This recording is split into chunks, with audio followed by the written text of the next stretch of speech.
이 시간 하나님 말씀 보도록 하겠습니다. 하나님 말씀은 창세기 5장 1절에서 5절의 말씀입니다.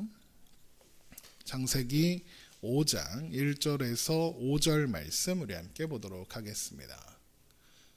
창세기 5장 1절에서 5절의 말씀.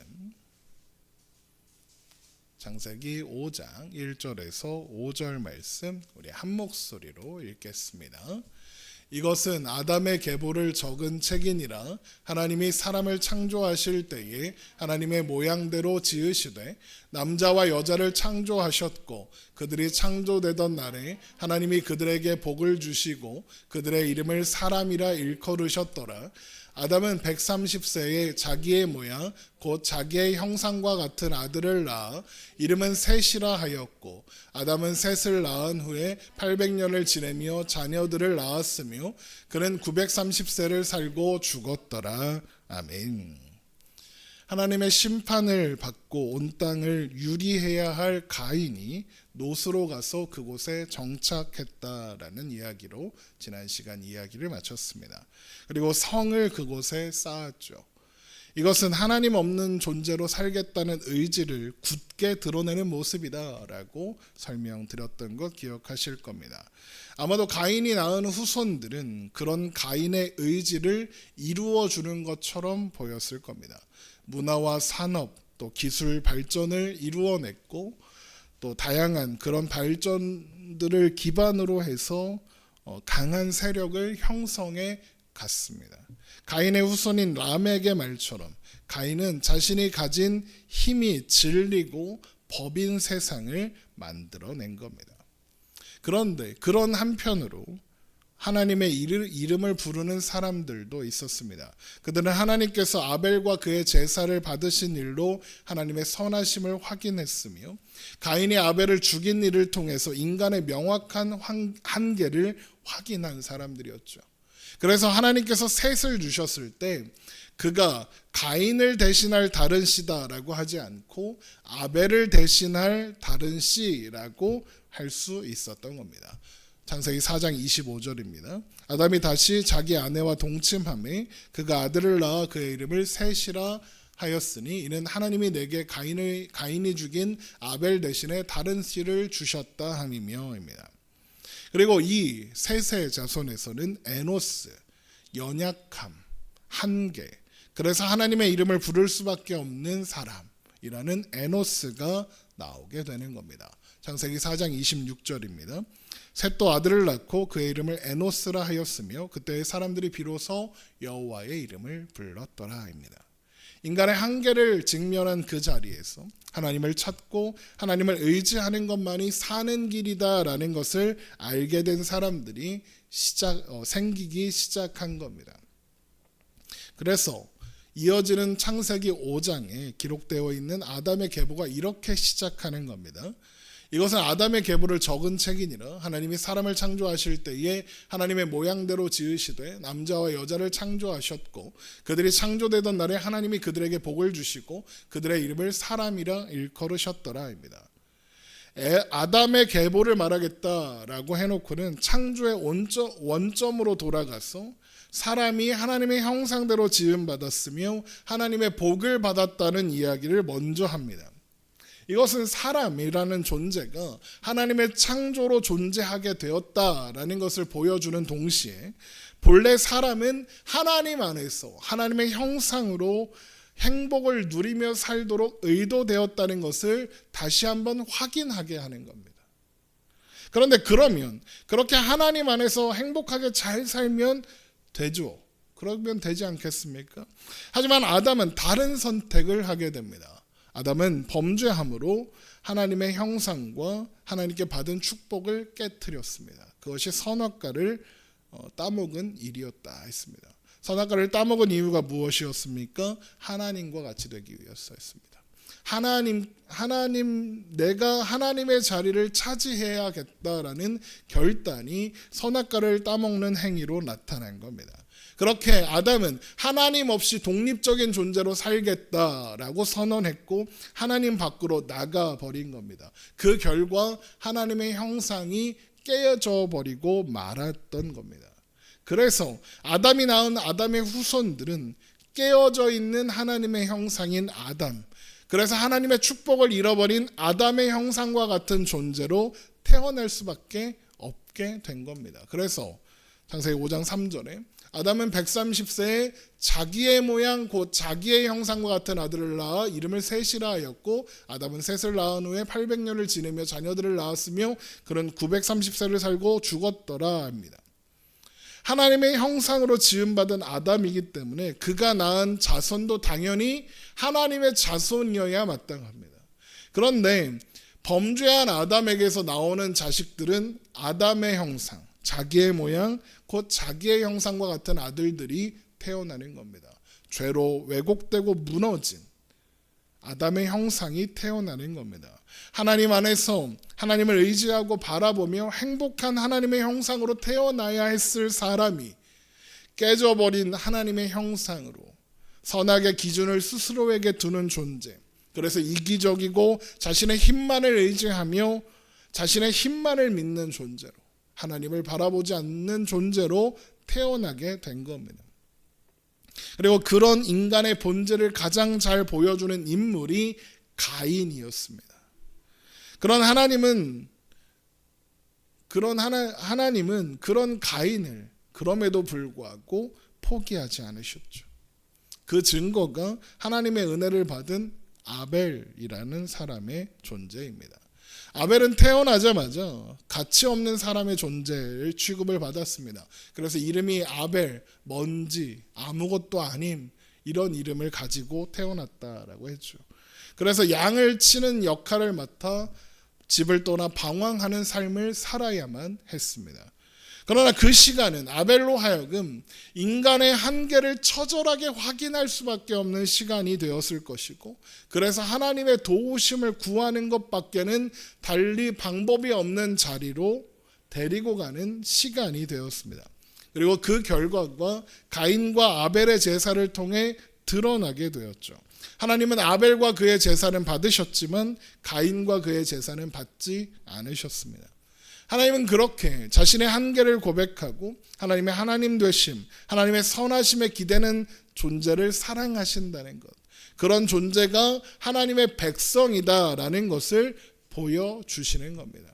그래서 아담과 하와는 앞에서도 말씀드린 것처럼 셋을 가리켜 아벨 대신 주신 아들이다라고 고백한 것이고, 그의 자손에게서 에노스, 인간의 한계를 철저히 확인하고 하나님을 찾을 수밖에 없는 존재, 그렇게 하나님을 찾는 고백을 하는 존재가 나오는 겁니다. 그래서 창세기 4장 25절부터 다시 보면 아담이 자기의 아내와 동침함에 그가 아들을 낳아 그의 이름을 셋이라 하였으니 이는 하나님이 내게 가인이 죽인 아벨 대신 다른 씨를 주셨다 함이며, 셋도 아들을 낳고 그의 이름을 에노스라 하였으며 그때 사람들이 비로소 여호와의 이름을 불렀더라 합니다. 그리고 바로 이런 에노스의 고백을 하는 사람들의 계보가 창세기 5장에 나오는 계보인 겁니다.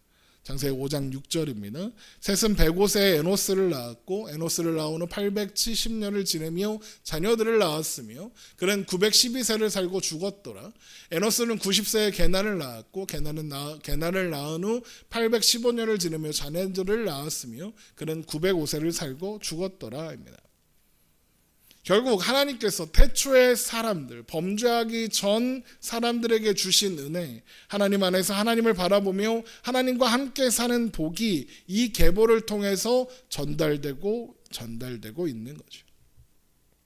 다만 오해하지 말아야 하는 것은, 착각하면 안 되는 것은 셋이 낳는 모든 자손들, 에노스가 낳은 모든 자손들이 아벨처럼 에노스처럼 하나님을 전적으로 신뢰하고 자신의 한계를 확인하며 상한 심령으로 하나님을 찾고 하나님을 구하는 삶을 살았던 것은 아니라는 겁니다.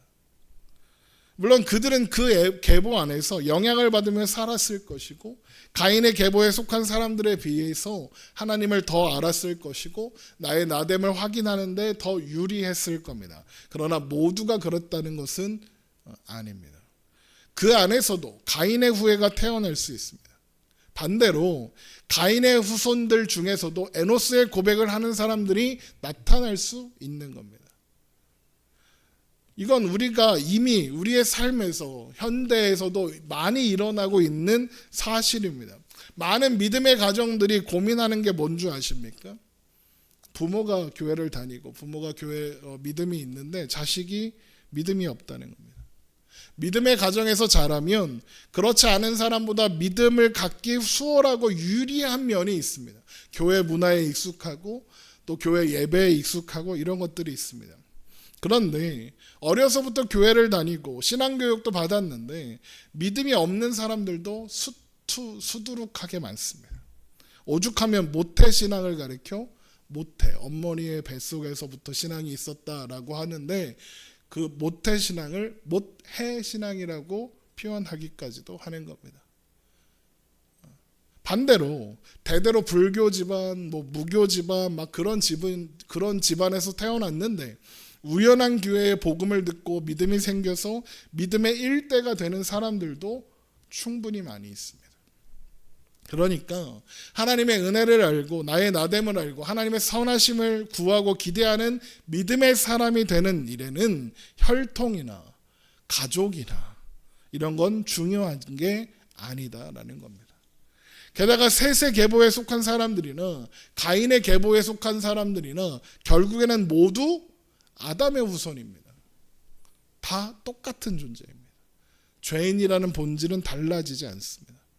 그러니까 창세기 6장에 가면 하나님의 아들들과 사람의 딸들이 결합했다라는 말이 나오는 겁니다. 창세기 6장 1절입니다. 사람이 땅 위에 번성하기 시작할 때 그들에게서 딸들이 나니 하나님의 아들들이 사람의 딸들의 아름다움을 보고 자기들이 좋아하는 모든 여자를 아내로 삼았다라고 되어 있습니다.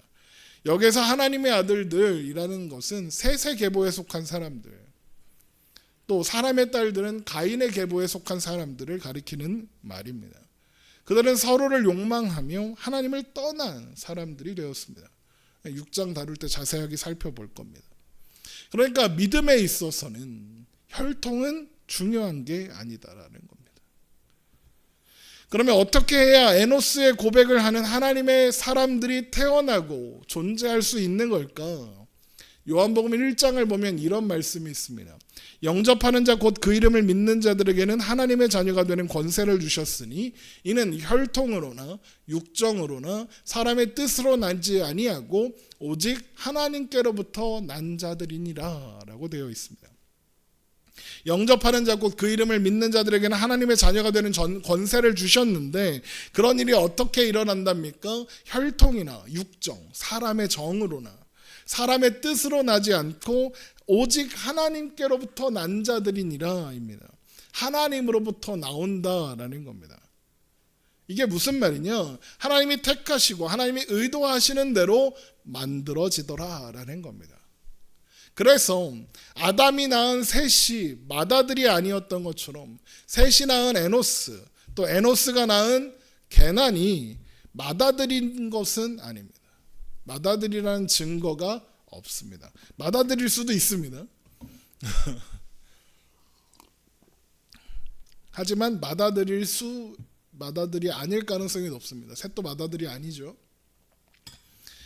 셋, 에노스, 게난 이 사람들이 이 계보를 잇는 존재로 지목되는 것은 그들이 셋의 혈통이기 때문이거나 셋의 맏아들이기 때문이거나 한 것이 아닙니다. 맏아들이 믿음의 계보를 잇는 것이 아닙니다. 그랬다면 하나님은 아벨이 아니라 가인과 가인의 제사를 받으셔야 했을 겁니다. 그런데 하나님께는 태어난 순서는 아무 의미가 없습니다. 그러면 하나님은 왜 게난, 마알, 랄렐, 야렛, 무드셀라, 라멕, 노아로 이어지는 사람들은 이 계보를 대표하는 사람으로 나오게 하시는 걸까요? 그 이유는 5장 21절에 가서 나오는 에녹이라는 사람을 통해서 확인할 수 있습니다. 창세기 5장 21절입니다. 에녹은 65세에 무드셀라를 낳았고 무드셀라를 낳은 후 300년을 하나님과 동행하며 자녀들을 낳았으며 그는 365세를 살았더라. 에녹이 하나님과 동행하더니 하나님이 그를 데려가심으로 세상에 있지 아니하였더라. 에녹은 이 계보에 있는 사람 중 유일하게 몇 살을 살고 죽었더라 라는 말이 없는 사람입니다. 죽었다는 말이 없죠. 365세를 살았다. 하나님이 그를 데려가셔서 세상에 있지 않게 되었다. 이렇게 되어 있습니다. 에녹은 죽지 않고 떠났더라 이겁니다. 에녹은 승천했다 이 말입니다. 죽음을 보지 않고 올라간 겁니다. 그래서 히브리서 11장 5절을 보면 에녹이 죽음을 보지 않고 하나님이 그를 옮기셨다라고 이야기하는 겁니다. 히브리서 11장 5절입니다. 믿음으로 에녹은 죽음을 보지 않고 옮겨졌으니 하나님이 그를 옮기심으로 다시 보이지 아니하였느니라. 그는 옮겨지기 전에 하나님을 기쁘시게 하는 자라 하는 증거를 받았느니라. 그러니까 에녹은 죽지 않고 영광스럽게 하나님 나라에 들어간 겁니다. 그런데 하나님께서 에녹은 왜 그런 특별한 방법으로 데리고 가셨을까? 그 답이 창세기 5장 24절에 에녹이 하나님과 동행하더니 하나님이 그를 데려가심으로 세상에 있지 아니하였더라. 하나님이 에녹을 그런 방법으로 특별한 방법으로 죽음을 보지 않고 데려가신 이유가 뭐라는 겁니까? 에녹이 하나님과 동행했기 때문이랍니다. 그래서 보통 에녹처럼 우리도 하나님과 동행하는 삶을 삽시다 라고 이야기합니다. 그런데 그런 결론으로 가면 안 됩니다. 왜냐하면 에녹도 아담의 후손입니다. 죄인일 수밖에 없는 존재입니다. 그런 존재가 어떻게 하나님과 동행할 수 있었는가를 생각하고 묵상해야 하는 겁니다. 그러면 에녹이 하나님과 동행했다. 이거 무슨 뜻일까요? 에녹은 도대체 무엇을 했길래 하나님과 동행했다라는 평가를 받았으며 도대체 뭘 어떻게 살았길래 죽음을 보지 않고 하나님께서 데려가실 만한 사람이 될 수 있었을까?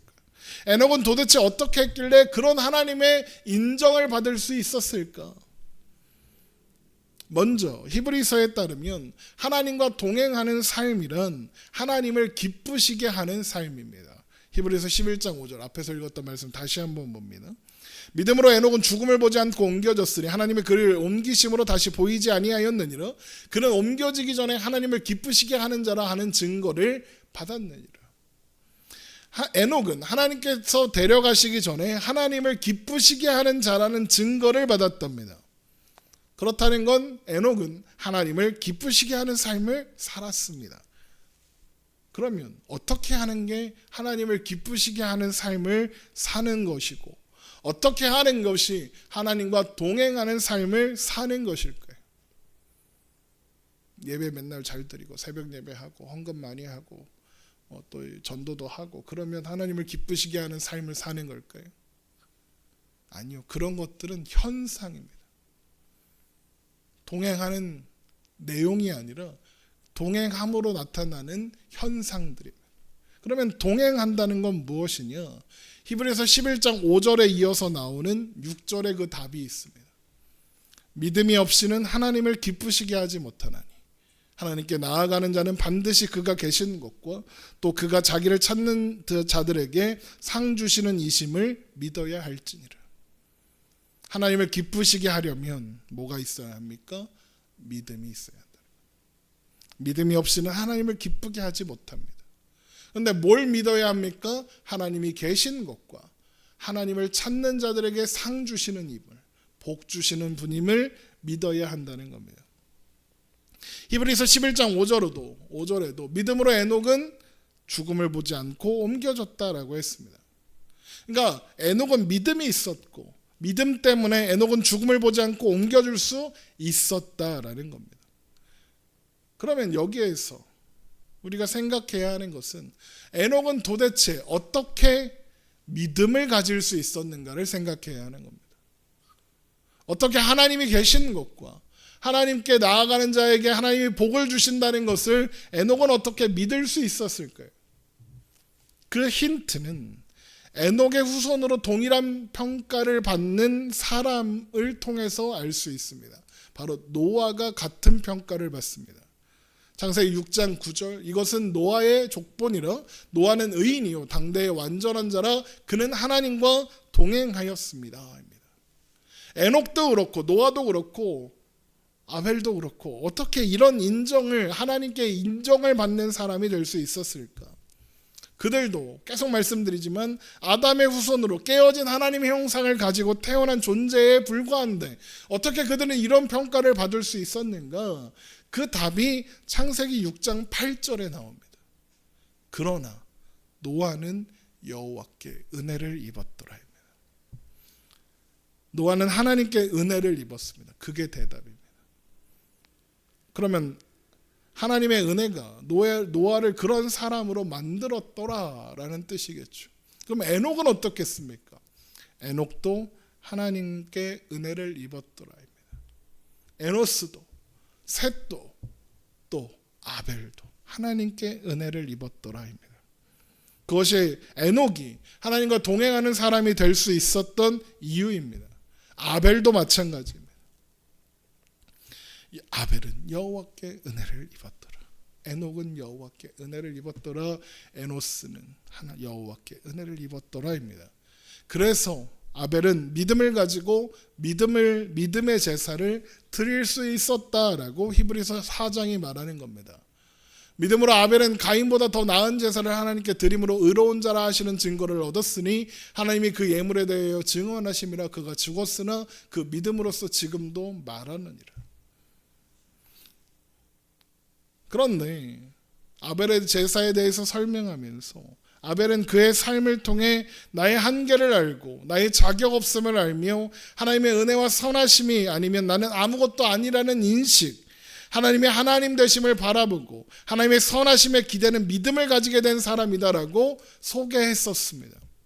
그래서 아벨이 당한 고난의 삶, 그 삶 가운데 당한 시련이나 고난은 오히려 고통이 아니라 은혜였다라고 설명했었습니다. 나아가서 마찬가지로 아담과 하와가 받은 저주와 심판도 가인에게 내려진 하나님의 심판도 마찬가지 아벨의 삶을 경험하게 하는 하나님의 은혜였다라고 설명했던 겁니다. 그리고 이제 에녹도 같은 평가를 받습니다. 에녹도 아벨과 같은 존재라는 겁니다. 그러면 에녹도 결코 쉽지 않은 삶을 살았을 것이라는 것을 우리가 유추할 수 있는 겁니다. 하나님의 선하심 외에 선하심에 기대어 사는 것 외에는 다른 방법이 없는 사람으로 살았을 겁니다. 그리고 그 모든 것이 은혜의 결과라는 겁니다. 그냥 추측해보면 에녹은 쉽지 않은 삶을 살았을 겁니다. 왠지 아십니까? 옆 동네에 가인의 후손이 가인이 만들어 놓은 성이 있고 그 성에는 수많은 가인의 후손들이 번성하고 있습니다. 그런데 그 성의 이름이 뭔지 아십니까? 에녹입니다. 에녹입니다. 저 에녹은 저렇게 화려한 삶을 살고 화려한 자들의 그 선조가 되었는데 저렇게 한 도시를 한 나라를 이끄는 지도자가 되었는데 에녹은 보잘것없는 삶을 살 수밖에 없는 상황 속에 있었으니까요. 늘 그들에게 뺏기고 착취당하며 살았을 겁니다. 그런데 그런 에녹의 삶이 하나님을 찾을 수밖에 없는 자리로 그를 데려간 겁니다. 하나님의 은혜를 받은 사람만이 하나님과 동행하며 하나님을 기쁘시게 할 수 있습니다. 그리고 그 과정은 처절한 삶을 통해서 되어지는 겁니다. 하나님이 우리를 그런 사람으로 만들어 가시는 과정이 있다는 겁니다. 그리고 그 모든 순간이 은혜였음을 어느 순간에는 알게 되고 하나님 앞에 엎드리게 되는 겁니다. 결국 은혜가 세세계보에 언급되는 모든 사람들에게 흐르고 있는 것이고 그것을 확인하게 하는 존재가 에녹이고 노아인 겁니다. 어쩌면 이 계보 속에 있는 사람 중에 에녹이 제일 많이 고생하지 않았을까 추측합니다. 그래서 하나님이 데리고 가시는 겁니다. 죽음을 보지 않고 데리고 가시지 않았을까 추측합니다.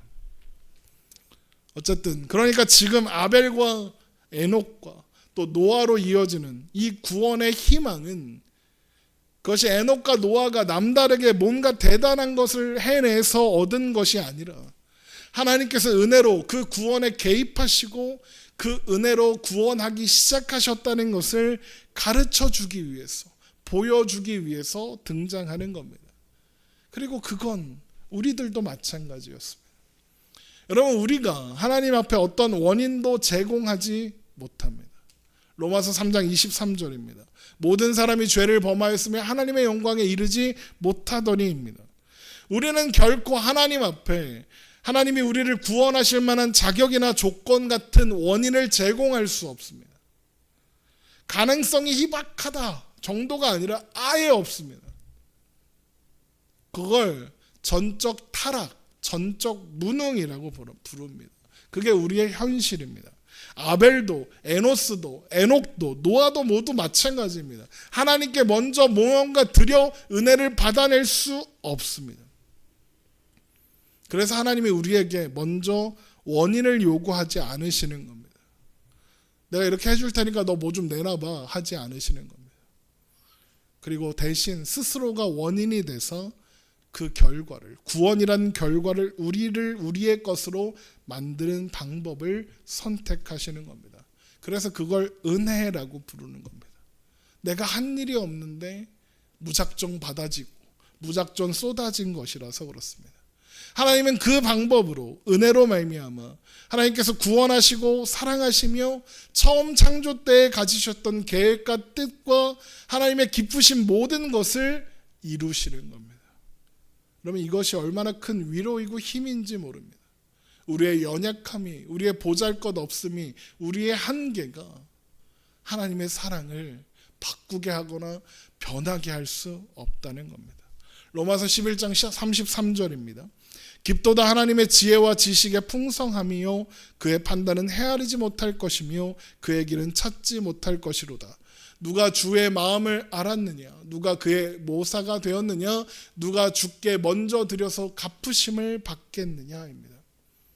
아마도 하나님 앞에 원인을 들여 결과를 요구할 수 있는 사람은 아무도 없다라는 말입니다. 우리가 하나님 앞에 그 원인을 들여서 어떤 결과를 요구할 수 있겠습니까? 할 수 없다 그러는 겁니다. 아무도 그렇게 하지 못한다 이러는 겁니다.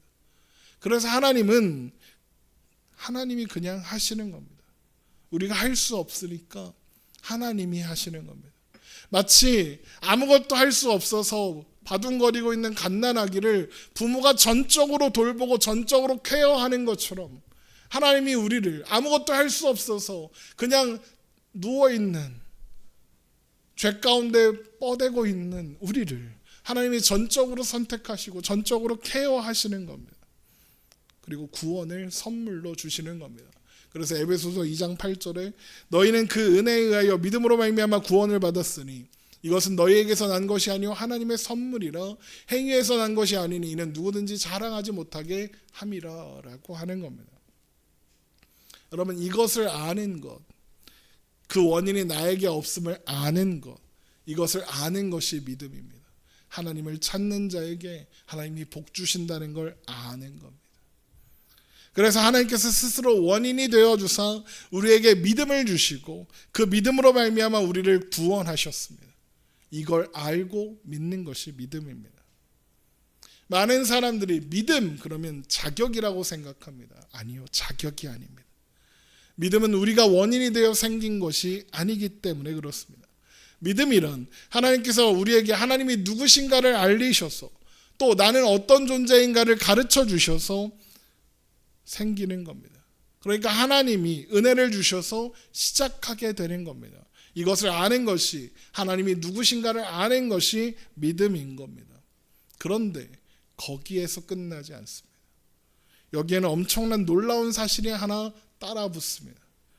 하나님이 우리에게 원인이 없었음에도 불구하고, 그래서 하나님께서 우리에게 믿음을 주셔야 했음에도 불구하고 우리의 인생 속에서 내가 하나님 앞에 무언가 구할 조건과 자격이 없음에도 불구하고 그럴 권리를 주신다는 겁니다. 그런 권리가 있다고 하나님이 말씀하십니다. 어떻게 그런 권리를 가질 수 있습니까? 하나님이 그런 권리를 가지라고 하셨기 때문입니다. 그래서 마태복음 7장 7절에 구하라 그리하면 너희에게 주실 것이요 찾아라 그리하면 찾아낼 것이요 문을 두드리라 그리하면 너희에게 열릴 것이니 구하는 이마다 받을 것이요 찾는 이는 찾아낼 것이요 두드리는 이에게는 열릴 것이라. 너희 중에 누가 아들이 떡을 달라 하는데 돌을 주며 생선을 달라 하는데 뱀을 줄 사람이 있겠느냐. 너희가 악한 자라도 좋은 것으로 자식에게 줄 줄 알거든 하물며 하늘에 계신 너희 아버지께서 구하는 자에게 좋은 것으로 주시지 않겠느냐입니다. 하나님께서 자격 없는 우리에게 구하라 하십니다. 그러면 주시겠다 하십니다. 자격 없는 우리, 그래서 믿음을 주셔야만 하나님 앞에 나아올 수 있었던 우리에게 마치 우리가 자격 있는 자처럼 하나님께 구할 수 있다고, 구할 수 있을 뿐만 아니라 구하면 주시겠다고 말씀하시는 겁니다. 마치 자녀들이 엄마한테 아빠한테 돈 맡겨놓은 것처럼 용돈 달라고 하는데 엄마 아빠가 줘, 맡겨놓은 적도 없는데, 그런 것처럼 하나님이 우리를 자녀로 대접하신다는 겁니다. 그냥 대충 아들로 자녀로 대하신다는 정도가 아니라 전심전력을 다하여 자녀로 대하십니다. 로마서 8장 32절 자기 아들을 아끼지 아니하시고 우리 모든 사람을 위하여 내주시니까 어찌 그 아들과 함께 모든 것을 우리에게 주시지 아니하겠느냐. 하나님이 아끼시는 것이 없다입니다. 하나님 우리에게 아끼는 것이 아무것도 없답니다. 부모가 자녀를 위해 아끼는 것이 아무것도 없는 것처럼 하나님이 우리에게 그렇게 하신다는 겁니다. 어떻게 이런 일이 가능합니까? 내가 원인이 아님에도 불구하고 하나님께서 우리를 그의 자녀로 삼아주셨기 때문입니다. 그래서 자꾸 은혜를 아는 사람들은 자꾸 하나님 앞에 면목이 없습니다. 하나님 내가 이래도 네가 하나님 앞에 서도 됩니까? 내가 이런 존재인데 하나님 앞에 구해도 됩니까? 내가 기도할 자격이 있습니까? 묻게 되고 자꾸 면목 없어 하게 되고 그러는 겁니다. 그런데 하나님은 그러라고 하시는 겁니다. 면목 없어 하지 말라는 겁니다. 너는 내 자녀다라는 겁니다. 왜 그렇습니까? 하나님과 우리의 관계는 우리의 자격에 있지 않기 때문에 그렇습니다. 그러나 이런 관계는 우리로 하여금 하나님 앞에 항복하고 하나님 닮기를 소망하게 만들기 때문에 그렇습니다. 그리고 그런 소망이 우리의 신앙적 반응과 태도로 나오게 만듭니다. 예배를 드리게 하고 하나님을 찬양하게 하며 전도를 하게 하고 헌금을 하게 하고 만드는 겁니다. 그리고 그렇게 하나님께서 우리를 하나님과 동행하는 삶을 살도록 만드시는 겁니다. 우리가 항상 잊지 말아야 하는 것은 원인과 결과를 혼동하면 안 된다는 겁니다. 우리가 원인이 되지 않고 하나님이 원인이셨습니다. 하나님이 원인이 돼서 하나님의 결과를 우리에게 주셨습니다. 하나님께서 그런 인자하심과 사랑으로 자비하심으로 의로우심으로 우리를 사랑하고 계시는 겁니다. 여러분 이것이 기독교 신앙의 핵심입니다. 하나님이 먼저 행하시고 먼저 부르시고 먼저 주시는 겁니다. 그래서 하나님께서 에녹이 365년을 살았을 때 데리고 가신 게 아닌가 생각합니다. 왜 하필이면 365년이었을까? 400년도 있고 500년도 있고 300년도 있고 딱 떨어지면 얼마나 좋은가. 다른 사람들은 막 800년 900년 사는데 하나님이 너무 이쁘셨으면 우리 생각에는 1000년 만년 살게 해주셔야 될 것 같은데 365년 상대적으로 짧은 세월을 살고 데리고 가셨어요. 왜 하나님은 365년 만에 데리고 가셨을까요? 제 추측은 365 하면 떠오르는 숫자가 있죠. 1년 365일. 이 숫자의 볼 보면서 에녹의 수명은 어쩌면 하나님께서 1년 365일 날마다 그분의 백성들과 동행하신다라는 것을 의미하는 것 아닌가. 하나님의 사람들은 그렇게 1년 365일 하나님 안에 하나님과 동행하며 살고 있다는 것을 가르쳐 주시는 것이 아닐까. 그렇게 생각하는 겁니다. 에녹은 사람들이 800년 900년 막 살 때 가장 짧은 365년만을 살았습니다. 그러나 그는 죽지 않았습니다. 죽음을 보지 않고 영원 속에 살고 있습니다. 우리들 또한 마찬가지입니다. 하나님께서 1년 360을 단 한순간도 멈추지 않고 우리와 함께 하십니다. 그리고 그 동행은 영원히 멈추지 않을 겁니다. 우리는 결국 하나님 나라의 영원한 하나님 나라 안에 살게 될 겁니다. 그리고 이미 그렇게 되었습니다. 은혜가 세세 후손들을 살게 하는 힘이고 믿음이 그들이 살아가는 방식이었습니다. 그리고 우리들 또한 그들의 후손입니다. 예수님께서 우리를 그 계보 안에 있게 하셨기 때문에 그렇습니다. 그래서 우리가 살아가는 방법도 하나님의 은혜 안에서 믿음으로 하나님과 동행하며 함께 걸어가는 겁니다. 하나님이 우리와 함께 하십니다. 우리가 자격이 없어도, 우리가 보잘것 없어도, 우리가 연약해도 그렇게 하십니다. 그럼 이 사실을 기억하며 오늘도 하나님과 동행하며 우리를 붙잡으실 하나님을 바라보며 그 은혜로 말미암아 하나님을 기쁘시게 하는 한 사람으로 오늘을 살아가는 우리가 되기를 주님의 이름으로 축원합니다. 우리 이 시간 함께 찬양하겠습니다.